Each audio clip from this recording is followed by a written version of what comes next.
All right. If you have a question for Hubert, just use the raise hand tool. Andrew Jones, you're up first, sir. Go ahead. Hey, Coach, I was talking to Harrison, I think it was 2 games ago, about his rebounding and how he's different now than he was when he was at Stanford. He gave a lot of credit to Sean May. He said he's had a lot of conversations with Sean, and obviously learning from Sean about rebounding. He's a pretty good guy to do so.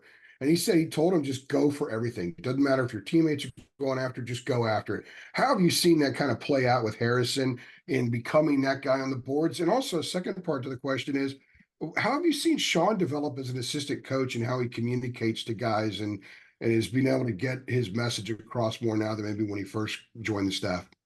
No, I mean, for Harrison, I mean, it's just been a huge, bonus for us to have another guy that, is relentless on the boards, whether it's, offense or defense. I think the play that comes out to me just automatically was that one in the second half where, I mean, he just got involved in the play and kept it alive, dove on the floor, threw it back out to half court. Elliott got it. He threw it to RJ. RJ skipped it to Cormac for the wide open three. And I think that's the extra effort that you're referencing is not only, getting the rebound, but just keeping it alive. And he's just doing an amazing job at that and doing that alongside Armando, who's an elite rebounder. That just really puts us in a good position on both ends of the floor.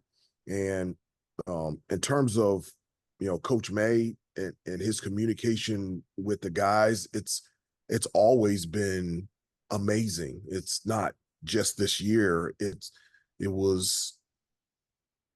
been since he's been an assistant coach, even before he was a bench coach, just his ability to connect with the players, to communicate with them, to have relationships with them. He's amazing in terms of individual development and being on the floor with guys and being able to communicate with them in a way that, one, that they understand, and number two is gives them confidence to be able to do that out on the floor. Thank you. I'll go next to Michael Coe. Go ahead. Hey there, Hubert. Hey. When you look at Clemson, their last 3 losses have come by a combined 5 points. And, Yes. I know they're sitting at 4-6 in ACC play, but do you think they're better than their record indicates right now? No, they're a very good basketball team, and they're one of the better teams in the country. Just plain and simple, period, the end. We've already played them. They're always great defensively. They're physical.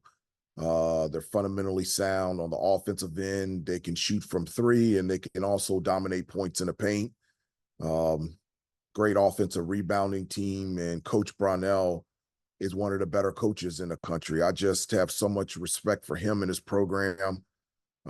Every year, the things that they do consistently is just amazing, and our full attention is on Clemson because it's deserving. They are one of the better teams in the country, and we're looking forward to a really hard challenge against Clemson on Tuesday night. Thank you. I'll go next to Royal Howell. Go ahead, Royal. Good morning, Coach. How you doing? Good, doing good. Coach, can you just speak briefly on just the balance of your team, specifically on the defensive end, where you gave Duke one of their worst 3-point shooting nights of the season a couple nights ago, and then just on the offensive end where you score the most points against Duke since they've allowed since 2022. Just speak on just the balance of your team and just the fight and hunger that your team has in preparation for getting to Phoenix. Well, I do think that we have depth, we have versatility, and we have that on both ends of the floor. Just from a defensive standpoint, they still shot 50% from the field, so we can, they had over 50 points in the paint. But I thought our ball pressure, our physicality was really good against Duke, and it really put us in position not to be in rotations and a lot of closeouts, which Duke is elite at in terms of generating open threes. And I thought we were really good in transition because I've always said you're in control of defensive transition because from an offensive standpoint, if you make shots, take good shots, get to the free throw line and take care of the basketball, and we only had 5 turnovers, you're rarely in transition defense. They're always going up against a set defense. So I felt like that our efficient offense helped out our defense. And then, on the offensive end, we just got a number of guys that can score. They were taking away RJ, they were face guarding him, taking away a lot of his actions, and it opened up things for Armando. It opened up things for Harrison.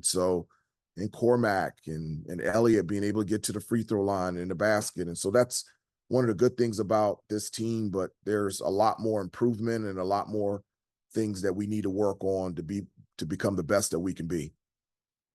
Thanks, Coach. Go next to David Teal. Hubert, you mentioned Duke face guarding RJ the other night. In the 3 previous games in which Armando had single-digit scoring outputs, were teams doubling down on him and forcing you to look elsewhere for your offense, or did it become a priority to get him more involved in the offense Saturday night?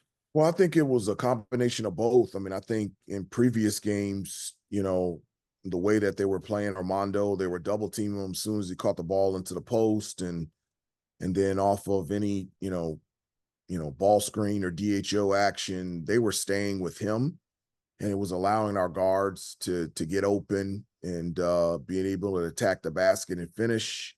It allowed us to get into the paint and be able to drive and kick for open threes. And so Armando's screening and his presence in the middle opened up everything for us in the perimeter. And then, I think Armando, to his credit, worked harder, I felt like, during the Duke game to get better and lower position where he can be effective and where he can score. And we were able to get Armando on the move a little bit and get him in some different positions where he could be effective, because at the end of the day, for us to be at our best, we need Armando to be Armando. We need RJ and Harrison and Cormac and to be that. And we need Seth and Jay Witt and Pax and Zayden and all those guys and Jay Wash to be at their best as well.